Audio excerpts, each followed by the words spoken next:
Belum. Udah. Tahu kok mulai nah. Mulailah. Assalamualaikum warahmatullahi wabarakatuh. Kami dari kelompok 1 akan mempresentasikan penanganan hasil perikanan yang berjudul penanganan cumi-cumi dan ubur-ubur. Sebelum memasuki materi, izinkan saya untuk memperkenalkan diri. Nama saya Dedang Ferian Jasmoro dan anggota kelompok saya yaitu Lili Suryani, Kelvin, Yuliana, dan Jamaludin.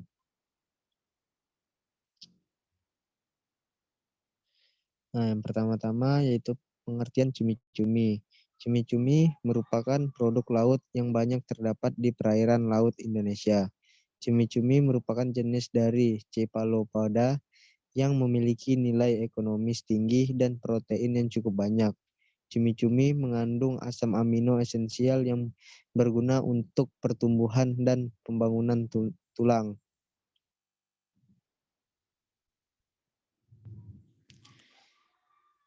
Penanganan cumi-cumi merupakan produk laut yang banyak terdapat di perairan Indonesia. Sebagian besar cumi-cumi diolah menjadi bahan makanan yang berprotein tinggi. Cumi-cumi memiliki sifat mudah mengalami penurunan mutu sehingga perlu dilakukan penanganan atau pengolahan di mana agar cita rasa tidak berkurang atau tidak cepat mengalami kemunduran mutu.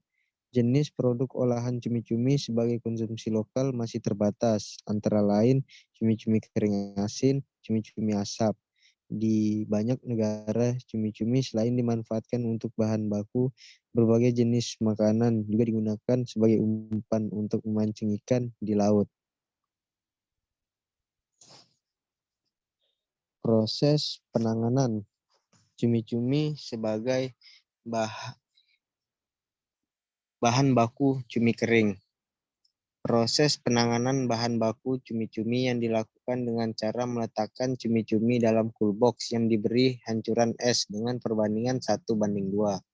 Proses selanjutnya yaitu melakukan pencucian dengan tujuan agar bahan baku yang digunakan terhindar dari kontaminasi. Air yang digunakan untuk pencucian adalah air bersih yang mengalir.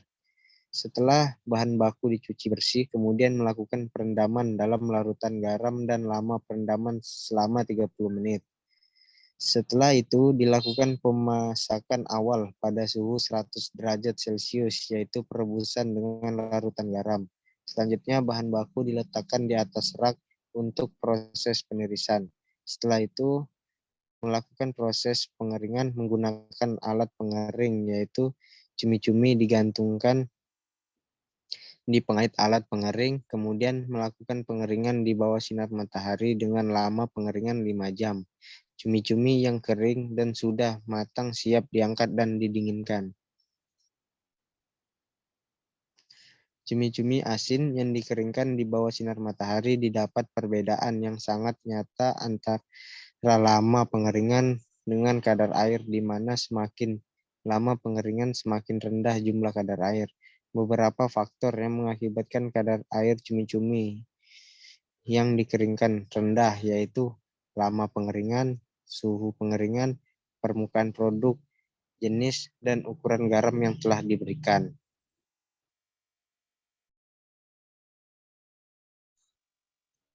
Selanjutnya, persyaratan mutu cumi-cumi yang layak sebagai bahan baku.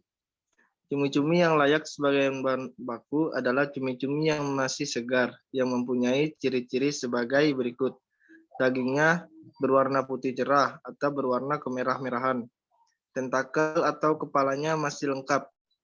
Bila direndam dalam air akan tenggelam. Cumi-cumi mempunyai mantel yang apabila dibuka pada bagian dorsal, tampak leher bagian dorsal melekat dengan kepala dan mantel. Pada leher bagian ventral terdapat sifon yang melekat pada kepala dan leher, akan tetapi tidak melekat pada mantel. Di leher terdapat kartilago sebagai penyangga leher. Sebelah dalam mantel bagian dorsal terdapat yang berwarna putih dan berbentuk panjang dengan kedua ujungnya meruncing. Pemanfaatan cumi-cumi atau Loligo SP. 1. Mengatasi tumor. Tinta cumi dapat dimanfaatkan untuk mengatasi tumor dengan cara tinta tersebut diinjeksikan kepada penderita tumor. Namun ini masih dikaji lebih dalam oleh para pakar mengenai keabsahannya dan dosis yang dibutuhkan untuk mendukung sifat tinta untuk memerangi tumor. 2. Pembentukan sel darah merah. Bahkan informasi terbaru yang ditemukan kadar tembaga dalam cumi-cumi elemen body diketahui bahwa sangat baik untuk pembentukan sel darah merah. Sel darah merah sangat bermanfaat bagi tubuh manusia. Hemoglobin atau Hb dalam sel darah merah memiliki peran penting dalam transportasi oksigen ke seluruh organ tubuh, sehingga cukup penting untuk mencegah penyakit jantung, koroner, stroke. 3.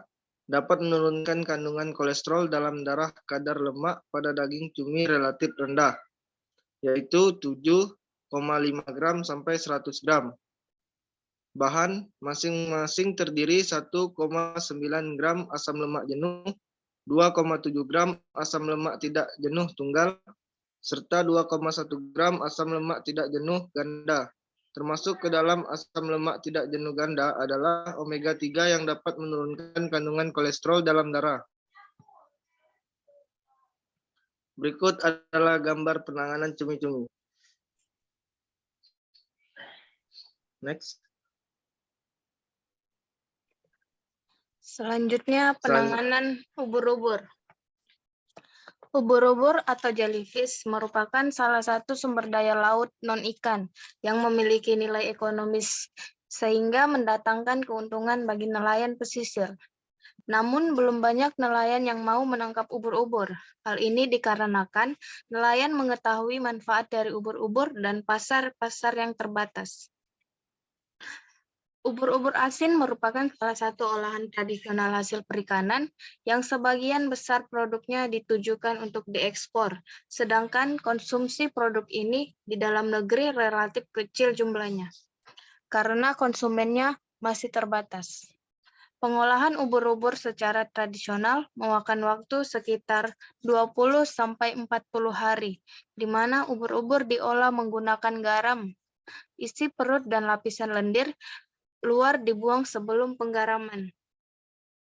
Proses pengolahan akan menghilangkan cairan, bau busuk, pertumbuhan organisme pembusuk, dan membuat ubur-ubur menjadi kering, agak asam, dan teksturnya renyah.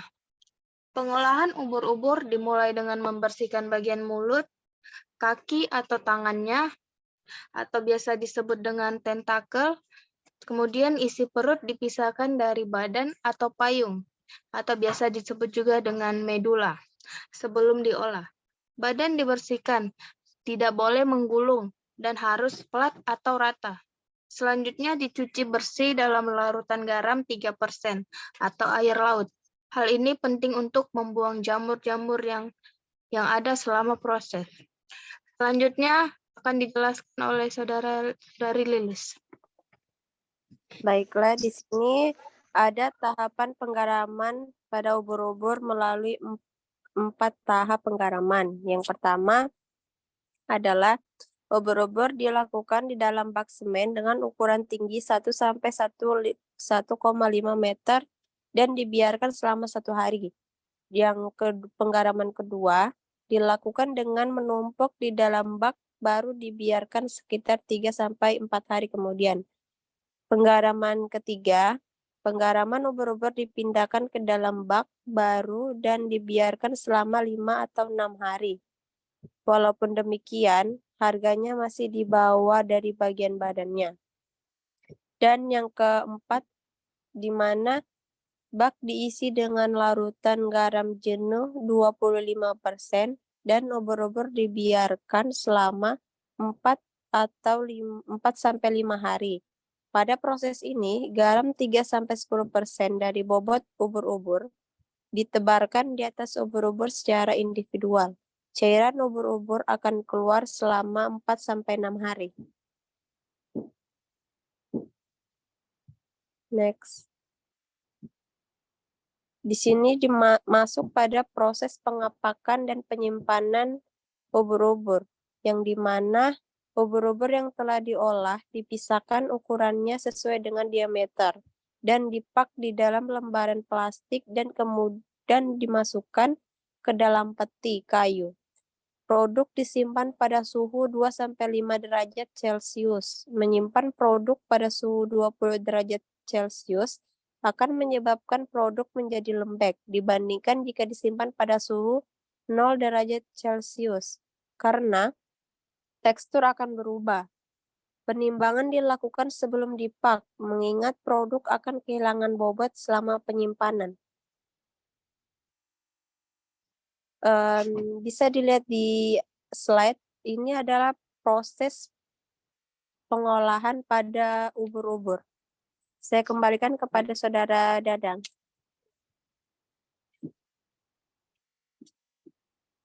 Bisa dilihat sumber data yang kami dapat dari PDF makalah Cumi-Cumi Loligo SP dari Akademi Edu. Dan yang kedua itu ubur-ubur sebagai komoditas dan cara pengelolaannya. Didapat dari WordPress.com.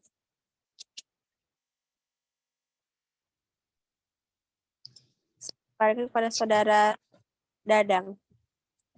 Sekian dari kelompok kami, kurang lebihnya mohon maaf. Saya akhiri. Assalamualaikum warahmatullahi wabarakatuh. Waalaikumsalam warahmatullahi wabarakatuh. Nah, ya.